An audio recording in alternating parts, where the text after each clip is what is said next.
Un très bon après-midi à vous tous qui suivez la télévision rwandaise. C'est toujours un plaisir de vous retrouver pour cette nouvelle édition de ce jeudi. À l'actualité, à la présentation, c'est moi-même Michel Iradukunda, la présidente de la Chambre des députés, l'honorable Kazalwa Gertrude, a reçu dans son bureau l'ambassadeur du Soudan au Rwanda, Khalid Moussa Dafala. Cette visite du diplomate soudanais a pour objectif de renforcer la coopération entre le Rwanda et le Soudan, les liens commerciaux entre les deux pays, mais aussi dans le domaine de l'éducation. Patrick Nilidandi nous fait le point.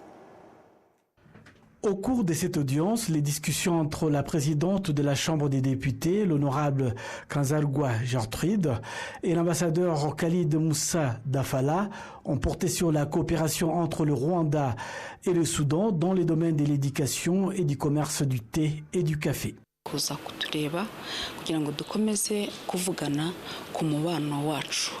Il est venu pour échanger sur le moyen de renforcer les liens entre nos deux parlements, car leur pays veut travailler davantage avec le Rwanda. À titre d'exemple, de nombreux étudiants en médecine en provenance du Soudan sont chez nous pour poursuivre leurs études. Il y a aussi le domaine du commerce du thé et du café qui les intéresse.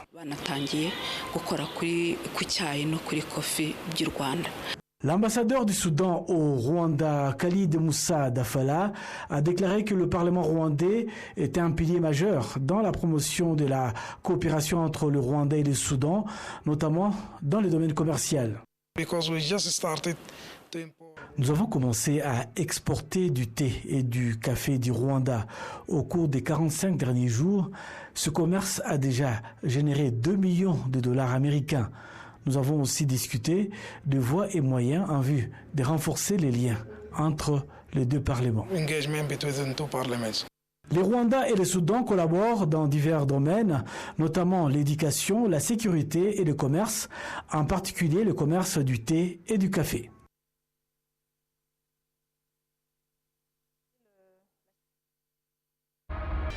Comme vous venez de le remarquer, nous allons parler de cinéma aujourd'hui.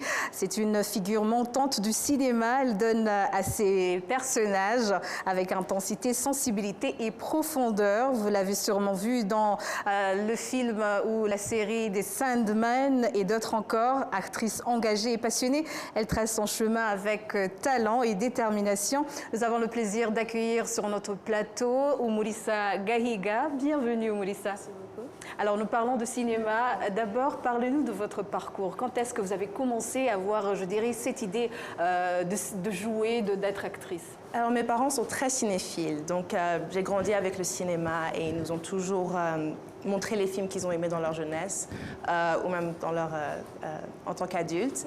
Et donc toute ma famille est touchée par le cinéma, mais moi j'étais surtout touchée par les acteurs et les performances d'acteurs, et que ce soit que je m'identifie ou pas avec les personnages. Je trouve qu'il y a beaucoup de pouvoir à pouvoir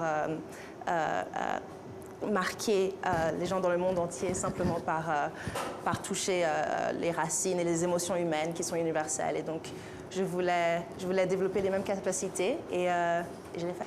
Alors, vous avez commencé, je dirais, à jouer dans différents films. Quand est-ce que, je dirais, professionnellement parlant, vous avez commencé à jouer dans des films et quel a été ce film? J'étais surtout dans les séries. Donc je suis allée à l'école de théâtre en Angleterre et l'école est connectée à une agence d'acteurs qui m'a repérée dans un de nos spectacles.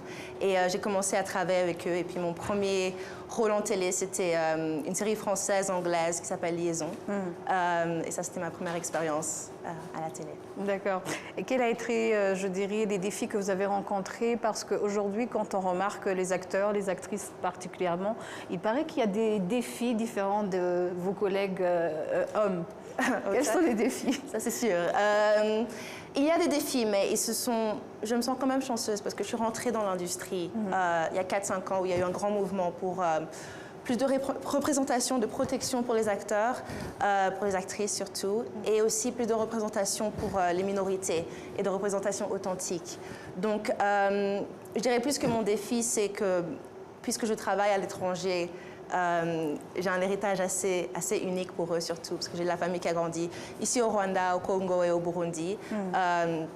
Et donc trouver des personnages et des histoires qui auquel je peux complètement m'identifier. C'est presque impossible là-bas, mais pas ici au Rwanda. C'est pour ça que je supporte vraiment le cinéma rwandais. D'accord. Alors pourquoi et comment, je dirais, vous vous êtes lancée dans le métier d'actrice? Vous avez parlé des parents, de votre parcours, mais quel a été le déclic, je dirais, pour commencer justement à travailler dans le cinéma?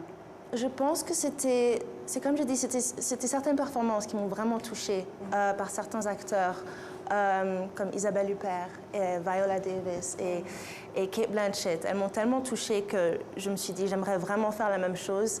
Et non seulement pouvoir jouer, mais aussi raconter des histoires de mon propre héritage, qui est assez unique, je pense, en tout cas unique à l'étranger, et pouvoir raconter des histoires de mon passé, du passé de ma famille, de mes ancêtres. Alors, Gaïga, vous êtes née en Belgique, vous travaillez aujourd'hui à Londres, en Angleterre. Comment est-ce que vous parvenez, je dirais, à garder cette identité rwandaise? Ma famille.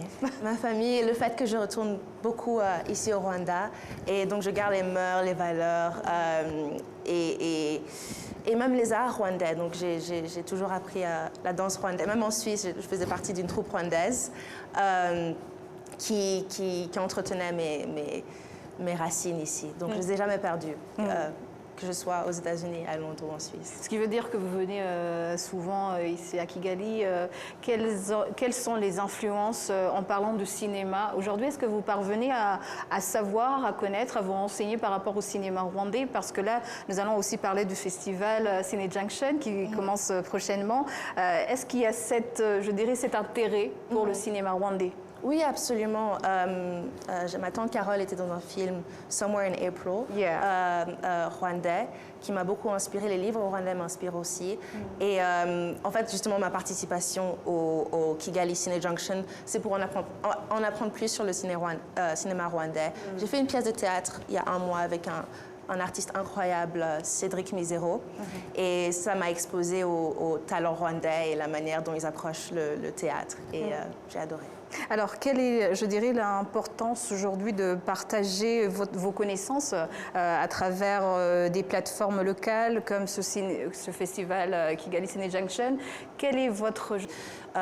C'est non seulement un échange entre la diaspora et le talent local, c'est un échange entre différentes facettes de l'industrie, que ce soit les producteurs, les acteurs, les réalisateurs, les techniciens même. Donc c'est important qu'on échange nos idées et qu'on se donne des opportunités à apprendre l'un de l'autre. Alors, vous figurez sur la série que nous étions en train de visionner tout à l'heure, des Sandman. Quel a été, je dirais, votre intérêt par rapport à la série? Est-ce que vous avez participé, auditionné, ou bien on vous a contacté par rapport à votre, je dirais, votre manière de jouer dans différents films et séries? Non, j'ai auditionné pour tous les rôles que j'ai fait jusqu'à maintenant, à part certains courts-métrages, j'ai auditionné pour les rôles. Et c'est à mon plaisir parce que je sens que j'ai mérité. Et je suppose que c'est une série qui va cartonner sur Netflix. Mais revenons sur le festival, y aura-t-il où je vais justement partager ce que j'ai appris à l'étranger et j'espère que je pourrai apprendre de ceux qui viennent aussi. Et le même jour, quelques heures après, je ferai une discussion ouverte au public où ils pourront me poser des questions. D'accord, je suppose que les gens sont en train de noter ça quelque part. L'impact aujourd'hui que peuvent avoir, je dirais, le festival comme Kigali Ciné Junction pour le développement du cinéma au Rwanda à travers vous, acteurs et autres participants, quelle est cette importance à apporter au cinéma? Je pense qu'il est vraiment important parce qu'il ouvre l'amour du cinéma au public rwandais. Et je sais que mon intérêt dans le cinéma s'est développé en regardant les films et en regardant les acteurs et les réalisateurs. Et donc, j'espère qu'il peut positionner le Rwanda comme industrie de cinéma important non seulement en Afrique, mais dans le monde entier, mais aussi développer et nourrir le talent pas encore développés ou pas encore trouvés rwandais qui peuvent être inspirés par des films ou les discussions qu'ils voient et puis se mettre dans le cinéma et développent nos histoires. Alors, Melissa, un mot de clôture. Y a-t-il des projets en vue pour vous, Melissa, ou en général? Je dirais en général, je executive producer pour un court-métrage à Londres qui s'appelle Love Story, mais surtout j'ai fait une pièce de théâtre et j'espère en faire d'autres et d'autres films avec un super artiste, Cédric Misero. Toujours en comédie? Pas vraiment comédie. Il y aura plus d'informations plus tard, mais elle est magnifique et très rwandaise. D'accord. En tout cas, je vous souhaite une bonne aventure et encore bienvenue au Rwanda. Merci. Et j'espère que ce festival va pouvoir aussi nous montrer différents talents comme le vôtre à travers ce festival. Je rappelle que le festival Ciné Junction commencera le 23 jusqu'au 27 juillet. Les informations vont continuer à venir. Merci en tout cas, Umulisa, d'avoir accepté notre invitation. Oui, absolument. Merci à vous. L'Office rwandais des recettes a conclu un partenariat avec Ambi Tech Limited qui permettra aux utilisateurs qui vont s'inscrire en ce moment sur la liste des utilisateurs de la facturation électronique ou encore IBM d'augmenter leurs chances d'obtenir une réduction de TVA de 10% sur leurs factures IBM. Plus de détails avec Patrick Nilidadi. Arabi a rencontré Dawaga Malaika, une citoyenne rwandaise, au niveau d'une station de service où elle allait faire du plein après avoir reçu du carburant. Après avoir fait ses services, elle a demandé une facture IBM, d'autant plus que les produits pétroliers sont soumis à la TVA. Il affirme que c'est l'occasion d'obtenir un remboursement de 10% et qu'il est heureux de contribuer à la construction de son pays. Cela contribue au développement de notre pays avec la construction des routes, l'assainissement de notre environnement. Nous devons comprendre que notre pays ne peut se construire que par nos propres moyens et efforts, pas par l'extérieur. Ceux qui partagent cette joie se disent également heureux de recevoir 10% de l'argent économisé et de bénéficier de l'IBM, mais souhaitent que la réception de la facture soit plus rapide, car cela prend parfois beaucoup de temps. Vraiment, cela prend beaucoup de temps. Je dois donner mon numéro, attendre la sortie de la facture. Si cela pouvait aller plus vite et accélérer, ça serait tellement bien. Afin d'augmenter le nombre de demandes de reçus IBM, l'Office rwandais des recettes annonce avoir conclu un partenariat avec AMB Tech Limited. Ce partenariat permettra aux utilisateurs récents demandant des factures IBM d'augmenter la remise des 10% dont ils bénéficient sur leurs factures IBM. Mais les prix ne se limitent pas aux récompenses.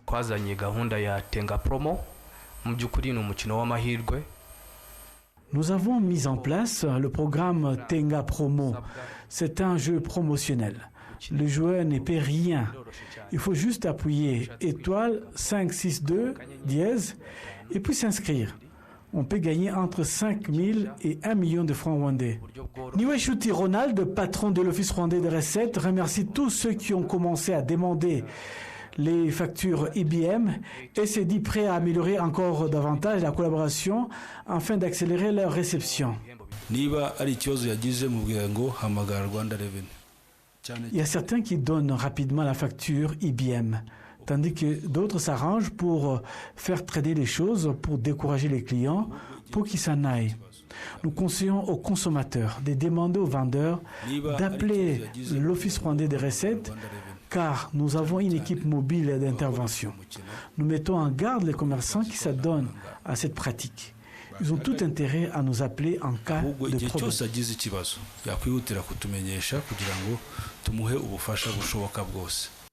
Depuis son lancement en mars 2024, le programme des crédits de la TVA a contribué de manière significative à l'augmentation des recettes fiscales. La taxe sur la valeur ajoutée TVA étant également soumise à un crédit, l'Office rwandais des recettes a collecté 792 milliards de francs rwandais au cours de l'année fiscale 2023-2024. Entre 2024 et 2025, elle a atteint 925,8 milliards de francs rwandais, soit une hausse de 21,3%. En 2023-2024, la TVA a augmenté de 14,6% par rapport à l'année précédente. En général, les consommateurs les plus récents ont demandé 2,7 millions de factures pour un montant de 153,6 milliards de francs rwandais et une TVA de 23,4 milliards de francs rwandais. Le crédit des 10% lié à cette TVA s'élève à 2,3 milliards de francs rwandais. Les experts en santé mentale conseillent aux jeunes d'utiliser les réseaux sociaux avec prudence pour prévenir la dépression. Plus de précisions avec Patrick Nilidad. À l'ère du développement rapide, les jeunes utilisent de plus en plus les réseaux sociaux, notamment Instagram, TikTok, YouTube et bien d'autres. Bien que ces plateformes continuent de se développer et de promouvoir leurs utilisateurs pour en tirer meilleur profit, certains d'entre elles sont à l'origine des problèmes de santé mentale, notamment de dépression. Kubimana Dominique, connu sous l'appellation d'Irinde Uimare sur le site web X, et Nyoshuti Zawadi, connu sous l'appellation de Miss Mani, ont indiqué que l'exposition prolongée aux médias sociaux a des répercussions dangereuses sur la santé mentale et ont mis en garde le jeune. Tito Arerimana, utilisateur du site web X, estime que la dépression s'explique par le fait qu'ils savent qu'ils ne trouvent que du positif sur les réseaux sociaux, mais lorsqu'ils n'y trouvent rien, ils ont du mal à l'accepter et tombent sous la dépression. Le psychiatre Eugène Arerimana explique comment les réseaux sociaux peuvent engendrer des troubles mentaux chez les jeunes et leur conseille donc de prendre soin d'eux, surtout maintenant que la plupart d'entre eux sont en vacances. Il les appelle à l'utiliser avec modération. Les psychiatres recommandent aux jeunes d'être prudents quant à l'utilisation des réseaux sociaux, car une mauvaise utilisation peut nuire à leur santé et entraîner diverses maladies mentales, notamment la dépression, qui continue de menacer le monde entier. Le Rwanda a participé du 9 au 13 juillet dernier aux travaux de la 50e session de l'Assemblée parlementaire de la francophonie qui s'est tenue à Paris. Plus de 500 participants ont pris part à cette session.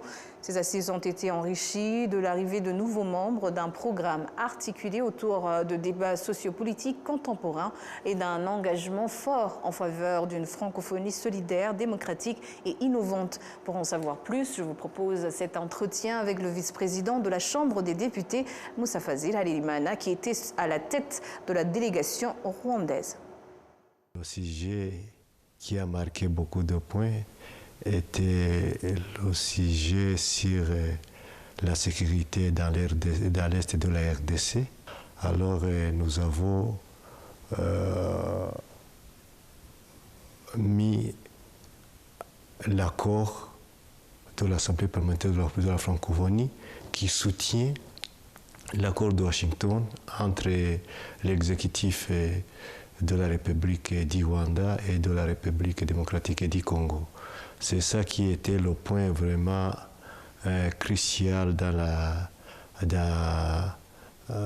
l'agenda de cette Assemblée parlementaire de la francophonie. La vérité a été rétablie parce que avant l'Assemblée plénière, il y avait la mission de bons offices de l'APF, Assemblée parlementaire de la francophonie, qui a visité les deux capitales, Kinshasa et Kigali, et écouté l'exécutif, les membres de l'exécutif, les parlementaires et la société civile, de deux côtés. À ce moment-là, après leur mission de bons offices, ils ont essayé de chercher le point qui harmonise les deux pays. Oui, c'est pourquoi dans notre accord et dans notre résolution, on a appuyé l'accord de Washington et primé la diplomatie francophone parlementaire. Parce qu'avant cela, il y avait des accusations mutuelles, bien sûr. Alors à ce moment-là, nous avons dit, dès aujourd'hui, nous appuyons, nous soutenons l'accord de paix de Washington et nous commençons l'ère nouvelle qui prime la diplomatie parlementaire. C'est ça qui a donné une accolade fraternelle de laisser le passé et de commencer l'ère nouvelle. La mission de Parlement est de faire le contrôle de l'action gouvernementale est de représenter la population. Alors, nous représentons la population dans la législation et dans le contrôle de l'action gouvernementale, et de représenter la voix de la population. Alors, à ce moment-là, si nous avons participé, par exemple, dans les assemblées de l'APF, et il y a l'accord entre le Rwanda et la RDC, le Parlement, sa mission est de suivre de près l'exécution des conventions signées. Et l'accord est une des conventions signées. L'autre chose, c'est que s'il y a la paix, le Parlement contrôle que la population exploite cet apport dans le va-et-vient entre les deux populations. Et ça c'est une autre chose dans la mission du Parlement. L'autre est de mobiliser la population. Par exemple, de d'autres côtés de nos voisins, il y avait des messages de la haine. Alors, à ce moment-là, il faut dire à la population, non, il faut laisser.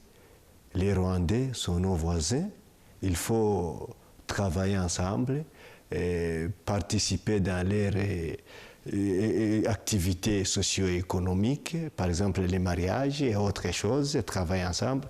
À ce moment-là, c'est le Parlement qui travaille beaucoup avec la population en exécutant les accords.